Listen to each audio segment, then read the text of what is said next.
నేను బయటకి చదువులకు వెళ్ళినప్పుడు అప్పుడు మా అన్న పానం ఆగమాగమయ్యేది.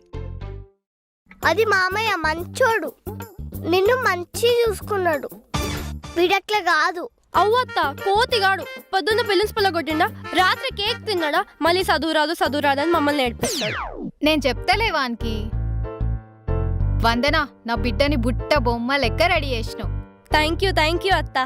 మరదలా మజాక మళ్ళా. బావే బయటికి వెళ్ళి చాక్లెట్స్ పంచందా. గట్లేరా.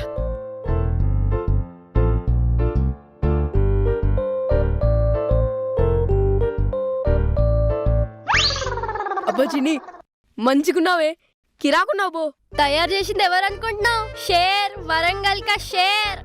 సాల్తీ మా చిన్ని మంచిగుంటది, ఏ డ్రెస్ వేసినా మంచి కొడుతుంది. దాంట్లో నువ్వు చేసుడేంది తొక్క. అరే చంటిగా, నువ్వమ్మ జిరాక్స్ రా. ఎప్పుడు తిడతారో, ఎప్పుడు పొగుడతారో, ఎప్పుడు నవ్వుపిస్తారో, ఎప్పుడు ఏడిపిస్తాడో అర్థమే కాదు. దీన్ని చెప్పి నేను ఇట్లా చేస్తుంది అనుకున్నా ఇంకేం చెప్తలేవని. హ్యాపీ బర్త్డే చిన్ని. అనుకున్నా చిన్ని మస్క పట్టినప్పుడే అనుకున్నా చాక్లెట్ కోసమే కదా ఇవన్నీ. ఒక్కటే తీసుకో. అనా గెట్లున్నావు? ఏ దొంగ, ఎన్ని తీసుకున్నాడు చూడు. వీడు దొంగ కాదు, అంతకంటే ఎక్కువ.